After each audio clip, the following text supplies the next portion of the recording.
Baseball in America, half a century and more ago, 50, 60, 70 years ago. That's what this record is about. Today, with rockets, spaceships, men practically on the moon, it's easier to visualize the future than to remember the past. But just for an hour, forget spaceships and hydrogen bombs, forget jet planes and TV, and let yourself slip back into the long ago, into a different way of life. Baseball in America 50, 60, 70 years ago. It was a different world then. In 1899, William McKinley was President of the United States, and Teddy Roosevelt was Vice President. X-rays had just been invented. Dewey had just taken Manila, and in right field for the Cincinnati Reds was Sam Crawford. He hit .307 that year. That was about the time that some daredevils drove an automobile all the way across the United States. They left San Francisco on May 23, 1903, and arrived in New York on August 1st, 71 days later. That was also the year that Honus Wagner hit .355, and Christy Mathewson won 30 games for the Giants. A few years later, Chief Myers became Mathewson's catcher, and Rube Marquard won 19 straight games. The Wright brothers were trying to fly an airplane, and Marconi was trying to perfect something they called radio. America and baseball, a long time ago. These men were there, playing in the big leagues.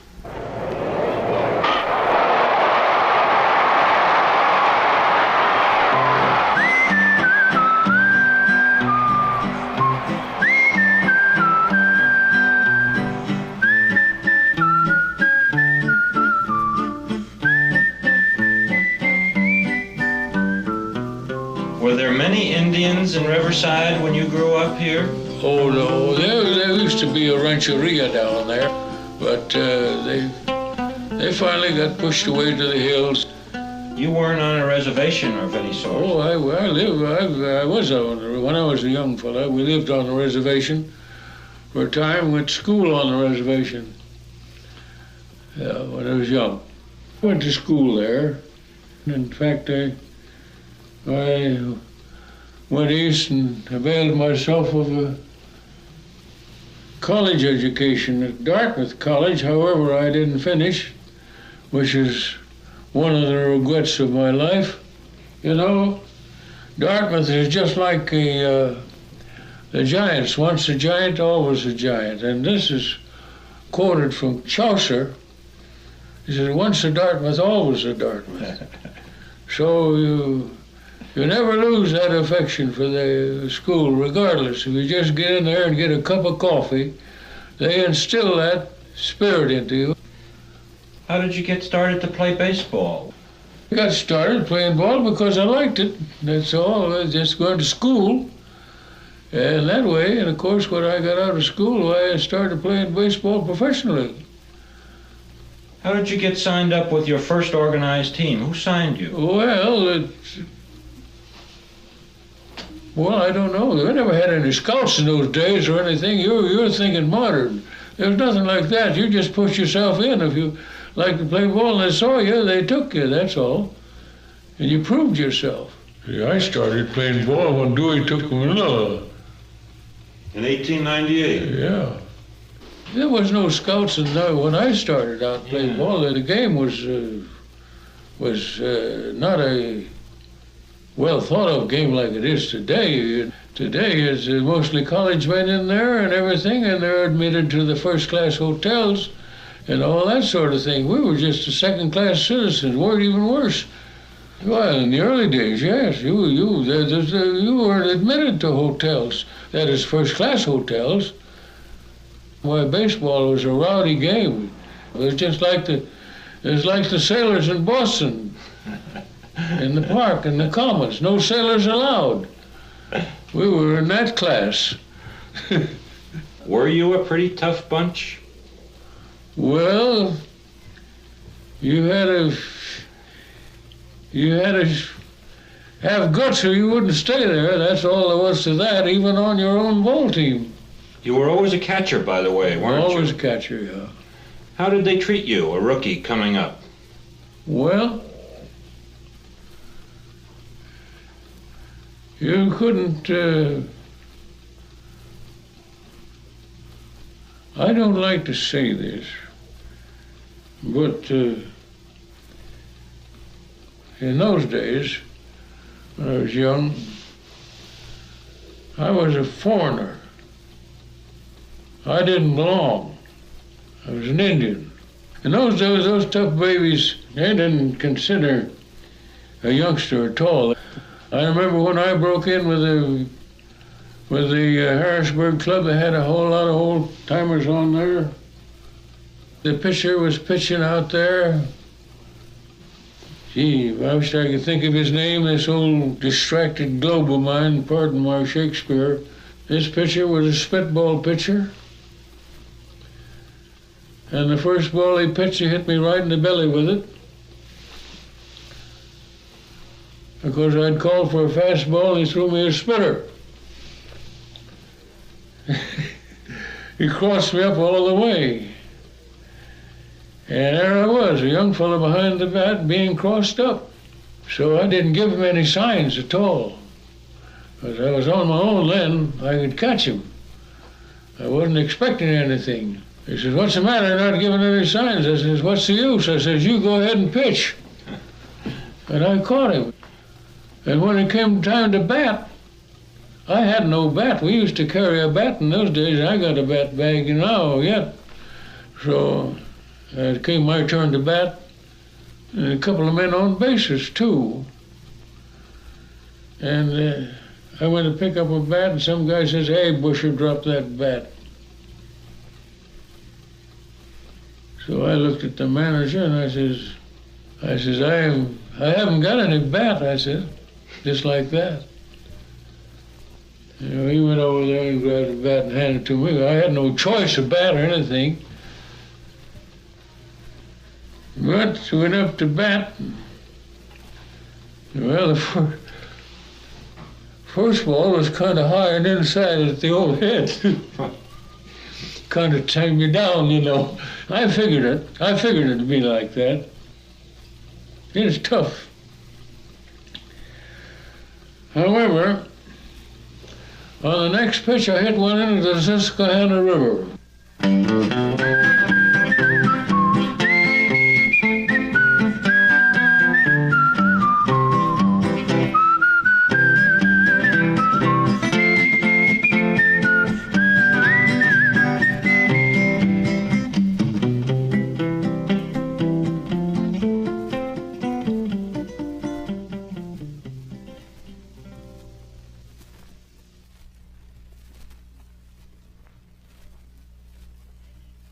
I started in the Canadian League, 1899. That's an odd thing. Canadian League, you know, you have to get out of the country to start. In the Canadian League, that was just a little, I guess about 6-club league over there, you know. Folded up about July, I guess. Well, then I went to Columbus. Columbus in what they call the Western League. I was in there July, August, September till September. Then they sold me to Cincinnati in that fall, 1899. Those were rough and tough days, you know, in those days. Things were different. What was different? Everything was different. You didn't have the hotels and the traveling, you know, 2 guys sleeping in an upper, you know, and things like that, yeah. So it was altogether different, but I don't know. He didn't get the money. Of course, a dollar was a dollar in those days. Those leagues were struggling, you know. They had a hard time getting along. They didn't pay much money. Canadian, they only got about $65 a month. Just for the season. And board. Ball players in those days were considered pretty rough, you know. And it like...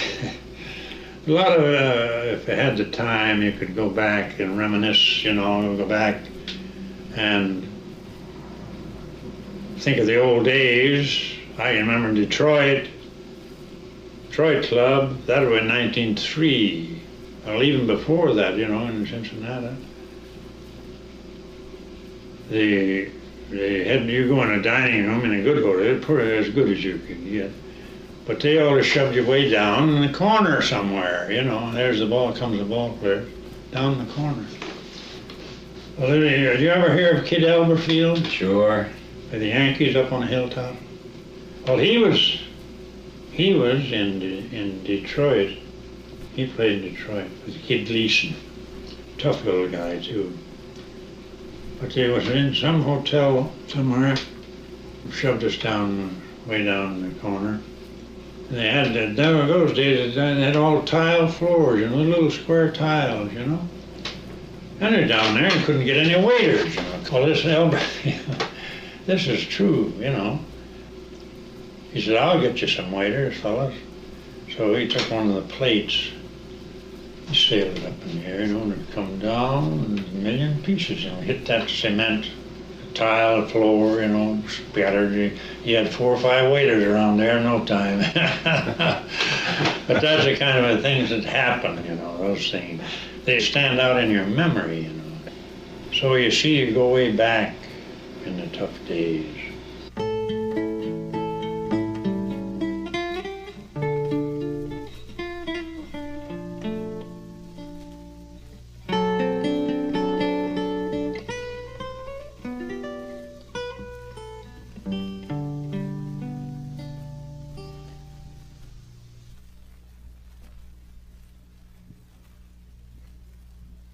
Now take for instance Matheson.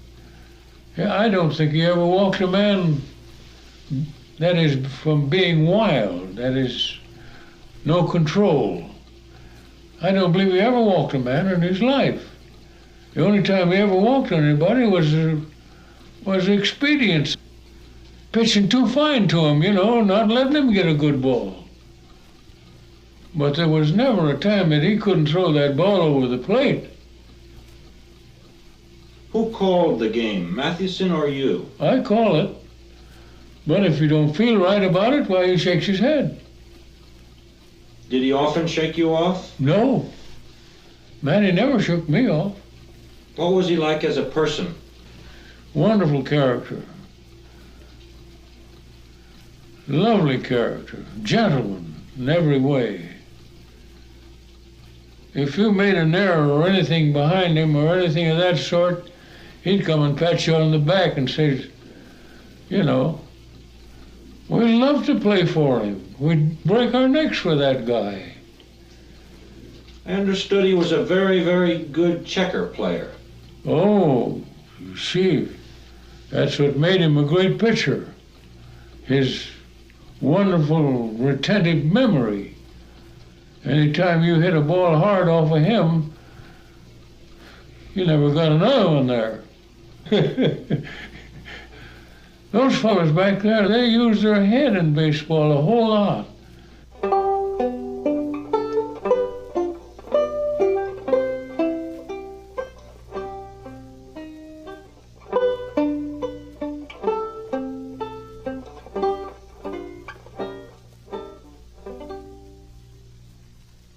It's psychological, a lot in the mind. A lot of baseball's in the mind. Yeah. I don't know how much baseball's in the mind of these modern, these present day players. I don't know, they're always looking around for help. They don't know what to do. You think they were smarter in your day? I don't think there's any doubt about it.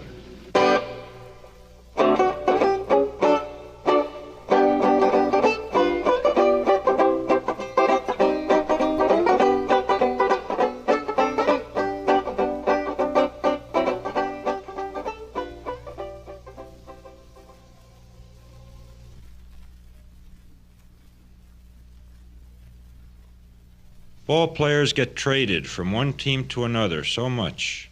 How did it feel the first time you got traded? Well, that was a funny thing. We were playing in Chicago and we go to St. Louis. And Sam Rice was just entered the Hall of Fame. He was my roommate. And so we get in St. Louis about 8 o'clock in the morning, have breakfast. They have a zoo where we stopped in this hotel not too far away. So I thought I'd go over to the zoo.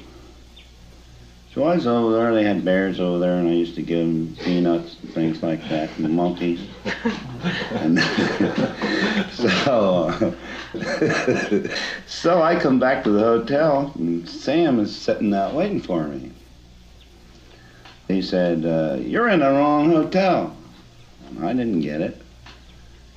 He said, "I tell you, you're in the wrong hotel." I said, "What do you mean I'm in the wrong hotel?" He said, "Well, you'll find out. I smell mice somehow."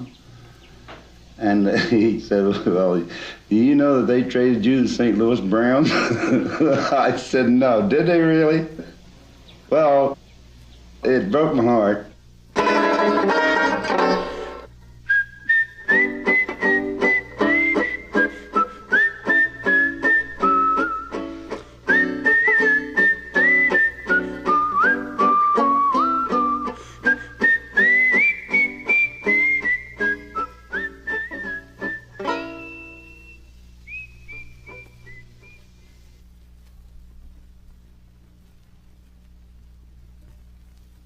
Were you superstitious? Not too much, not Were- too much. were- Only thing is I wouldn't walk under a ladder, that's all. What about on the ball field? No, not so much. I've seen a lot of them superstitious, even butterflies flying across a field. A big red butterfly, you've seen those, Sure. they're called monarchs. Or a white butterfly, you've seen white butterflies. They mean something, a red one meant something and a white one meant something, and the manager would look out and he'd say, "Boy, oh boy, oh boy, there goes a red one." You know, things like that. They believed that stuff, you know, they really believed it. A fellow named Bill Armour used to manage Cleveland. Bill Armour, and he came to Detroit after. Very superstitious, you know. The bats, we used to lay the bats out, you know, and if the one was laid a little bit crooked, you know, he'd holler at the bat boy, "Hey, take that hickey out of there," you know. All little things like that. And he'd go nuts if he saw a cross-eyed boy. Really? Oh, gee. We used to try to find a cross-eyed boy for a bat boy. I said, "Gee, there's our bat boy." Bill and look at him. Oh God, he'd have an expression on you think he was going to die. You know? Get rid of him. Get rid of him. Leave him stay here, but I don't want to keep him out. Keep him out of my sight. I don't want to see him. Oh boy, what a superstitious guy. Gee. And we'd laugh, you know. We'd get a kick out of that if we could just find a cross-eyed bad boy. Oh boy.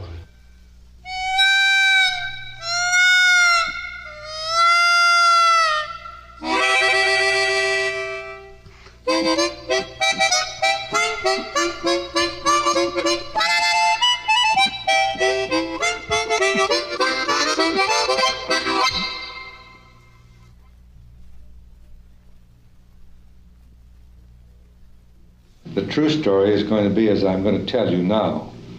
The Giants were playing in St. Louis, in the old National League Park there, and in those days we didn't have a dugout. We had a bench under an awning about halfway between the grandstand and the foul line. We were having batting practice, the Giants were. And out of the grandstand walks an individual, tall, lanky, in a dark suit with a black derby hat on, and he walked across the grass from the grandstand to the bench, and he said, "I'd like to talk to Mr. McGraw." And some of us there pointed at Mr. McGraw out, and he walked over to Mr. McGraw, and he said, "Mr. McGraw," he says, "my name is Charles Victory Faust." And he said, "I live over here in Kansas, and a few weeks ago I went to a fortune teller who told me that if I would join the New York Giants and pitch for them, that they would win the pennant." Well, Mr. McGraw looked at him, and being superstitious as most ball players were and are, he said, "Well," he said, "that's interesting." He said, "Take off your coat." And he said, "Here's a glove and the ball, and I'll get a catcher's mitt and I'll warm you up and see what you have."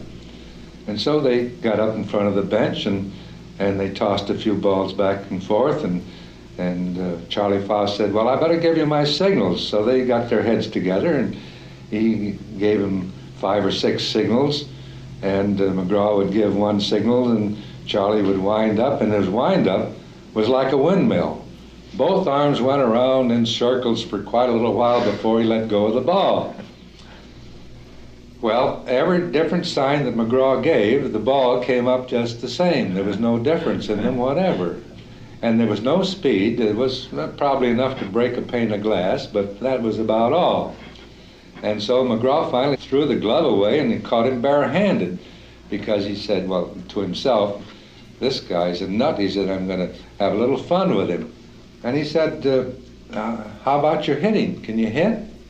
Oh, he says, pretty well. Well, he says, we're having batting practice. Get a bat and go up there. And he said, I want to see you run, so run it out. Word was passed around to the fellas that were shagging out in the infield. He dribbled one down to short. He juggled it a minute, and Charlie was turning first, and they slid him into second, and they slid him into third, and they slid him into home in his best Sunday clothes. Well, that night we left for Chicago, and when we got down to the train and got into our car, who was in the Pullman car, our private car, except Charles Victory Faust. Everybody looked around in amazement, and McGraw said, well, he said, we're taking Charlie along to help us win the pennant. So, believe it or not, every day from that day on, Charles Victory Faust was in uniform, and he warmed up sincerely to pitch that game. He thought he was going to pitch that particular game. Every day this happened. This was 1911, and Charlie Faust, as I said, warmed up every day to pitch and never pitched a game. He wasn't signed to a contract, but John J. McGraw gave him all the money that was necessary for him to keep himself neat. He went to the barbershop almost every day for a massage and a haircut. He had plenty of money to tip the waiters in the small amounts that we tipped in those days. And we did win the pennant. The spring came around the next year, and Charles Victory Faust was in the training camp. He was very sincere. He really believed that he was a pitcher. He warmed up every day in 1912. And again, we won the pennant in 1912. In 1913, he was again in the spring training camp. He warmed up every day to pitch. And during that season, he became such a drawing card with the fans who would clamor for McGraw to put him in to pitch. So finally one day, against Cincinnati in New York, they clamored so hard and so loudly for McGraw to put him in to pitch that McGraw did put him in to pitch. And he pitched one full inning without being to a contract in the National League, and he didn't have enough to hit. They didn't score on him. One of those nothing ball pitchers, you know. It was Charlie Faust's turn to come to bat when 3 outs were made. And the Cincinnati team stayed in the field for the 4th out to let Charlie come to bat.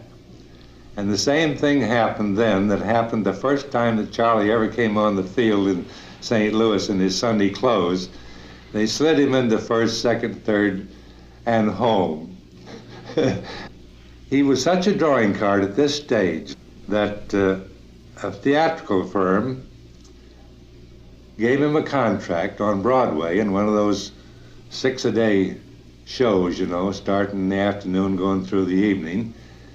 And he got $400 a week for it. He dressed in the uniform. He imitated Ty Cobb and Christy Mathis and Hannes Wagner in a very silly way, of course, but seriously as far as Charlie was concerned. And the fans loved it, and they went to see Charlie on the stage. He was gone 4 days, and we lost 4 ball games. The 5th day, Charlie showed up at the Polo Grounds in the dressing room, and we all said to Charlie, well, Charlie, what are you doing here? How about your theatrical contract? Oh, he said, fellas, I got to pitch today. He says, you fellas need me. So he got out and warmed up with this windmill warm-up that he had that just tickled the fans, and we won. and we won the pennant again. That fall, I joined a group of big leaguers, and we made a barnstorming trip starting in Chicago and going through the Northwest and down the coast and over to Honolulu. And in Seattle, who came down to the hotel to see me but Charlie Faust? And Charlie Faust said to me, he said, "Snow," he said, "I'm not very well, but he said, I think if you would prevail on Mr. McGraw to send me to Hot Springs a month before spring training, that I could get into shape and help you win another pennant." But unfortunately, that never came to pass because Charlie Faust died that winter and we did not win the pennant the next year.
Cleveland, Ohio, I bummed my way to Waterloo, Iowa. 5 nights, days and everything on freight trains and everything. So finally when I got to Waterloo, Iowa, the station master, he says, "What are you doing here? Come on, get out of here." And I says, "No," I says, "I'm reporting to the Waterloo Ball Club." And he looked at me, he says, "Did you ever wash your face?" I said, "No." I says, "I've been riding for 5 days and 5 nights. I says, I'm anxious to get here." I says, "Where do the ball players hang around?" And they said, the smoke shop down the street about a half a mile. So I went down there and I got in the place there, and the fellows that owned the ball team owned the smoke shop. Their name was the Strong Brothers. So I got in there and one of the brothers was back of the counter and he says, "What are you doing in here? Who are you and what do you want?" I says, "Well, I got a telegram from Mr. Frisbee, the manager of this team, to report, and if I make good, I'll get a contract." He said, "Did you ever take a bath?" I did take a bath, but I said, "I bummed my way here." So Frisbee happened to come in, and I was introduced to him. And I said, "I received your telegram, but I didn't have any money to come first class or anything like that." I said, "I had to bum my way. And you said if I make good, why, you will reimburse me." He says, "Keokuk is here tomorrow and we'll pitch you." I said, "You don't want me to pitch tomorrow?" I says, "After what I've gone through." He says, "Tomorrow or never." So I says to Frisbee, I says, "Could I have $5 so I can get a clean shirt or something?" He says, "After the ball game tomorrow." Oh, boy. So the next day, I warmed up, and oh, I felt terrible. But I had it in my mind that I'm going to show them that I could make good. I went out and I pitched and I beat them 6-1.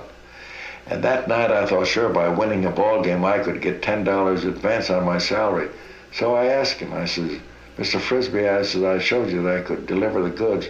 "Oh," he says, "Keokuk's in last place." He says, "Wait till Oskaloosa comes here. They're in second place. They're a tough team. And if he can beat them, then we'll talk." I says, "Can I get any advance money, $10 on my contract?" He says, "You haven't got a contract yet." I said, "All right." So I didn't say anything to any of them. That night, I went down to the railroad station. Same baggage man was there, and he says, "What are you doing down here?" "Well," I said, "I'm going back to Cleveland, Ohio." I said, "I want to know what time a train comes by here." He says, "How are you going?" I said, "I'm going to try to get back of the engine." Oh, he says, "This train comes in at 1 o'clock, and the engine unhooks, and he goes down to the water tower. And when that engine comes back and hooks up, in the meantime, I'll talk to the baggage man. And when the engine is hooked up, you get in back there, and when it pulls out about 5 miles, he'll open the baggage door and he'll let you in. So that all happened, and when we were 5 miles out of town, he opened the door and then let me in, and he says, the baggage master was telling me about you. So he says, I'll tell you, when we get to Chicago, when we get into the yards, this train slows up so that you're able to get off. But don't hesitate. When you get off that train, you beat it out of the yards, because if you don't, there's so many detectives, they'll just grab you and throw you in jail. So I did. When we got to the yards, I got out of there and I got on the street, and about a block from where I got off, there was a fire engine house, and they were all to the fire. It was empty. They had a big bellied iron stove, and it was warm, and I just sat in there for a little while. I went to sleep, and the fire department came back, and they shook me, and they did everything to get me. Said, bum, you get out of here. And I said, I'm no bum, I'm a ball player. You a ball player? Where'd you ever play? And I told them, Cleveland, around the Sandlot. Oh, and they started kidding me about a ball player and everything. They said, where you going? I said, back to Cleveland. You got any money? I says, no. So they got a little pool up of $4 or $5, and he says, on your way, wherever you can get something to eat, stop and get something to eat. I told him before I left, I says, now when I come back in the big league, I'm coming out to visit you.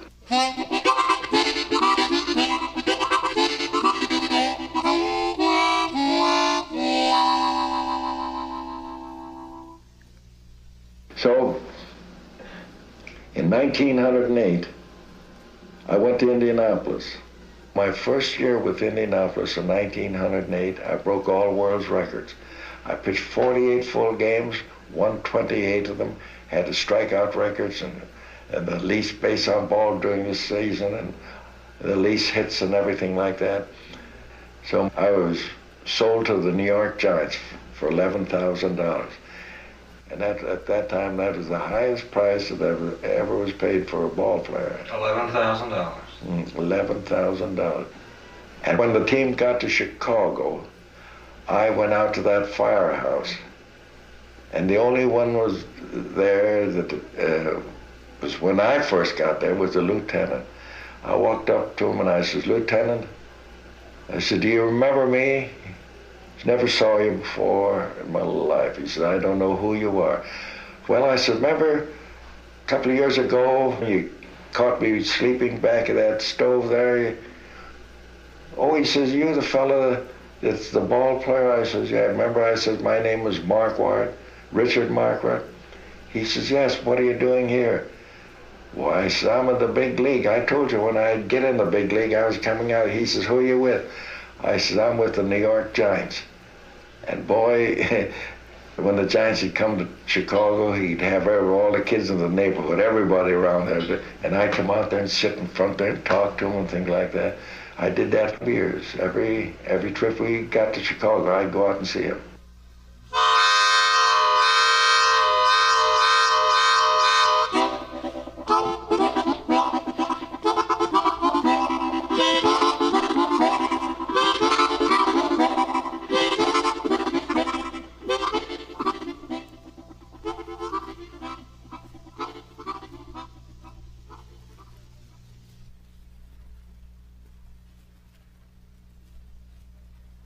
We were playing in Chicago the first year I was with the team in 1906.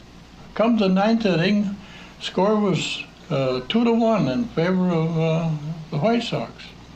A man on first, and the pitcher turned to bat. So Bill Armour, who was our manager at that time, asked Schaefer if he was all right. Schaefer'd been out of the game for about a month, and he asked Schaefer if it was all right to go up and hit. So Schaefer says, yeah, sure. So Schaefer walked over in front of the grandstand. He took off his cap and he said, ladies and gentlemen, you are now looking at Herman Schaefer, better known as Herman the Great, the greatest pinch hitter in the world. He says, I'm going up there and I'm going to hit the ball in that left field bleachers and win this ball game. So finally turned around and he says, "Thank you." He walked up to the plate, and of course they all give him the raspberry, you know. He never hit over 2 or 3 home runs in his life. So the second ball pitch, he did just exactly what he said he was going to do. He hit it in the left field bleachers. Well, boy, oh boy, you ought to have seen him. He stood at the plate, you know, until he saw the ball going into the bleachers, and he tore down to first as hard as he could run, and he slid into first head first.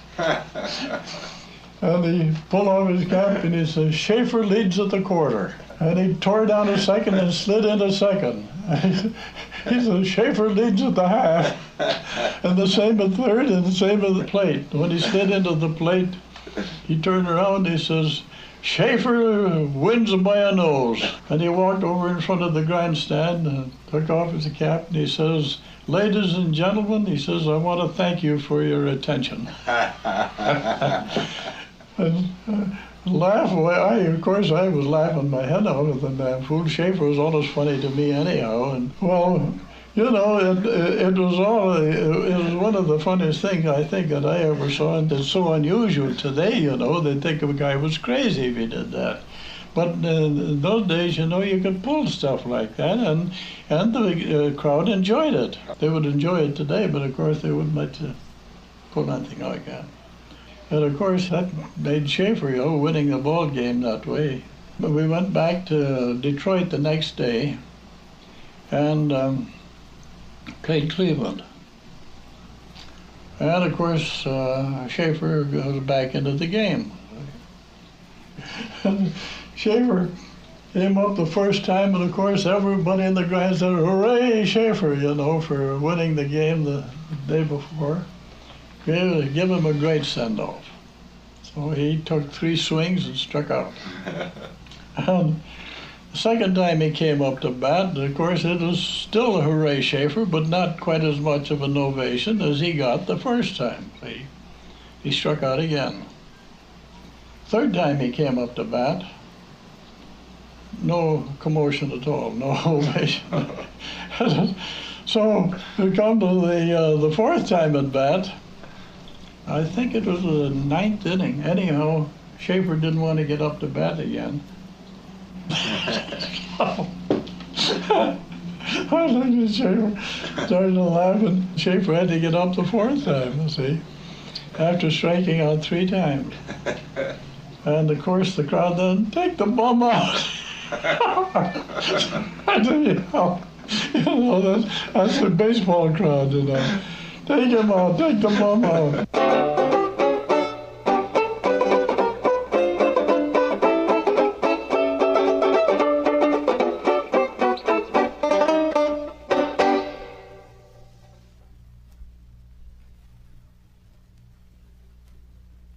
They didn't used to hit so many home runs in your day, did they? At least nothing like today.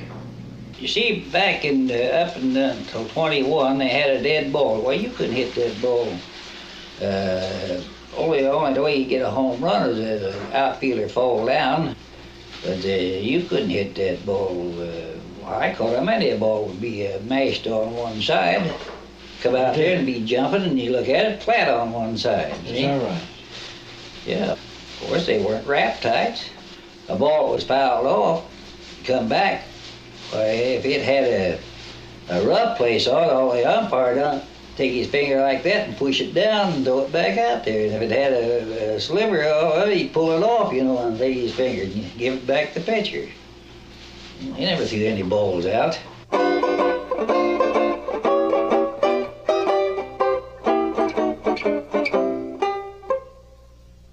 We used to play one whole game of the ball if it stayed in the park. Yeah.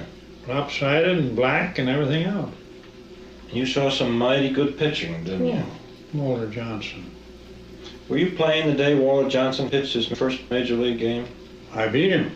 That is not being egotistical. I hit a home run off him that first day. I think we beat him 3-2. First game he ever pitched in a big American league. You heard of Quintillion, Joe Quintillion? Sure. You know Joe? You know of him. He was managed in Washington at the time. I think that was 1907.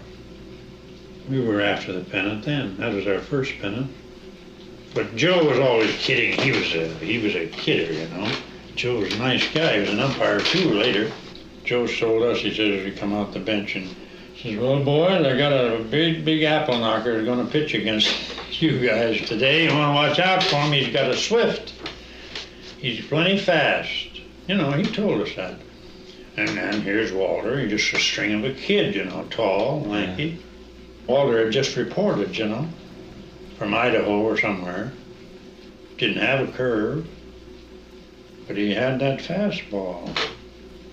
That's all he pitched. Just fastballs. That's all, yeah. He didn't need any curve. He reminded me of these, you've ever seen these pitching machines? Yeah. Compressed air things? Well, I batted against those things, and it's a peculiar thing. The batters were afraid of that machine because they could gear that thing up so that ball, boy, it was like a bullet, you know. Well, that's the kind of a ball that Walter Johnson pitched. He had a swish on it. It swished. Whoosh.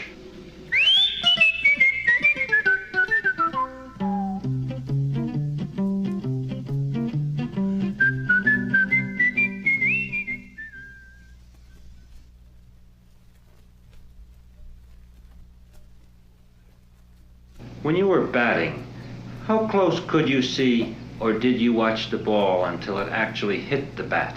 I used to think I could see the ball hit the bat. That is really true. I believed it in my own mind that I saw that ball hit that bat. You really watched that ball to the last? Right on up to my bat. How close could you see, or did you watch the ball to the time it hit the bat? Well, I try to watch it as long as I could, you know. You watch it and try to see it, but I don't believe you really see it hit because it's traveling with tremendous speed. You see, how can you see it? You see, you can't, if I put my hand like that, you can't even see my hand, so how am I going to see the bat hit the ball? You see, you watch the ball till you... Some players swear that they can see that bat and that ball meet. Maybe they can. If they can, you can take the fastest camera. Pretty hard to have that. And you got the camera right on it. It's pretty hard to distinguish if when the ball is hitting the bat. It's a blur, see. So this is a blur, see. Yeah. I mean, I move my finger. I'm sure that you couldn't see an object hit that thing. See, watching the ball hit the bat, see, I don't believe it's possible to see the ball hit the bat. I try to watch the bat hit it. Try to watch the bat hit the ball. But when it comes in contact with it, that bat is traveling too fast. Of course, I played days, I didn't play nights, see. And I could see the spin of the ball. You know, I could tell when the ball is halfway up, there's going to be a curve or you could see. A spitball, absolutely, or a knuckleball, absolutely. I can see the spin of the ball. You can see the ball revolving. See the ball is revolving. You can see the way it's revolving. I could.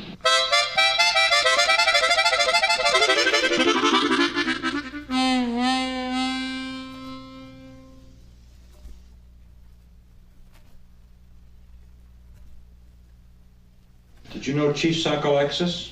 I didn't know him. He was from Old Town, Maine. I never knew him. Chief Bender, did you know? Oh, yes. I know Charlie quite well. The Indian had a position of a minority group in those days, didn't he? Oh, it's that way yet. It's that way. We're still a minority group. Nowadays, you can't ridicule an Irishman on the radio. You can't ridicule a Jew. And you can't ridicule a Negro. But they can kill us every night on the radio. That's one reason I don't look at anything but a ball game. I carry the news on the television. I like the news and the ball games and the news. And after the news is, why, then comes the killing.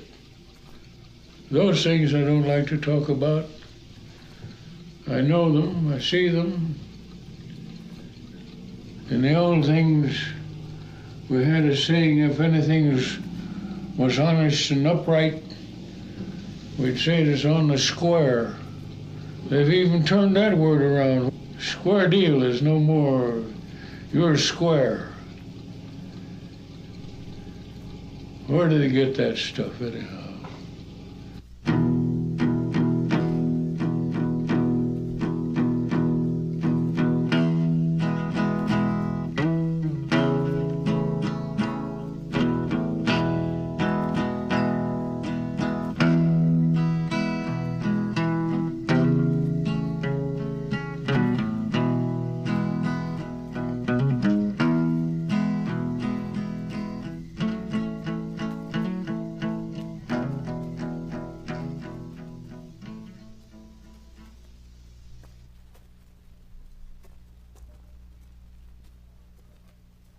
When I was a youngster, all I wanted to do was play ball.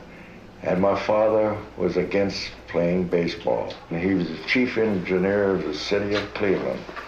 And I would go out and play with the kids, play ball, pitch, and everything like that. And come home at night, and he'd say, "Where were you?" I says, "Playing ball." And he says, "Now listen, if you have it in your mind that you want to become a professional ball player, get that out. Because I want you to grow up and get an education and go to college.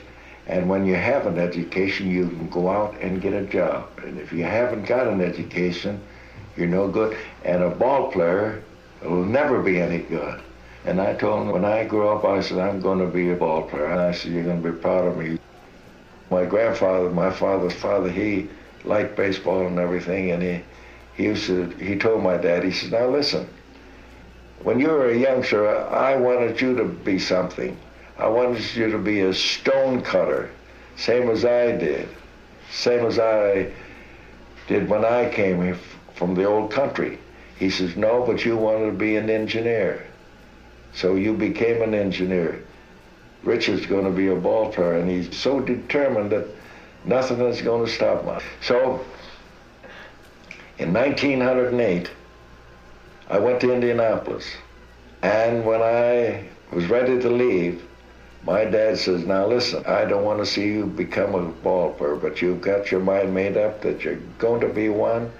Now I'm going to tell you, when you cross that threshold to go out and become a ball player, don't come back." I said, "You don't mean that?" He said, "Yes, I do." I said, "Well, I'm going, and you're going to be proud of me." I never saw my dad until, about 15 years. That long? That long. One day, the bat boy came in, and he said to me, he says, "Didn't your father try to get in touch with you all this time?" No, he was stubborn, so was I. So the bat boy came in, he says, "Rube," he says, "there's an elderly man outside, and he wants to see you." He says, "Is your father from Cleveland?" I said, "My father wouldn't go across the street to see me, but you go out and get his autograph book and bring it in, and I'll autograph it for him." So instead of bringing the book, he brought in my dad, and we were both glad to see one another. I said, "When did you come in?" He says, "Before the game started." I said, "Where were you sitting?" He said, "I was sitting, you know the man that has that funny thing around his face?" I says, "You mean the mask?" He says, "Yes. And this thing around his chest and the shin, and these things around his shin?" I said, "Yeah." He says, "Well, I was halfway down to number 1 where the man stands. You know when the fellow hits the ball and they run down to the number 1 man?" I says, "The first baseman?" He says, "I don't know what they call him." He says, "I was sitting right in the middle." I says, "Why didn't you tell me you were there?" He says, "I was afraid to make you nervous." I said, "There were 35,000 people there. They didn't make me nervous." Well, I kept him there for 2 weeks, and he had a grand time, and he went home. So the photographers and the newspapermen wanted to know the address of my dad in Cleveland. I told them. So they went out to Cleveland, got his picture and everything, and they asked him a lot of questions. And so finally, they said, "Did you ever play ball when you were a youngster?" "Oh," he says, "I used to play ball, but," he says, "I never became famous like my son Richard." "Well, are you proud of him?" He says, "Why shouldn't I be? He's a great ball player."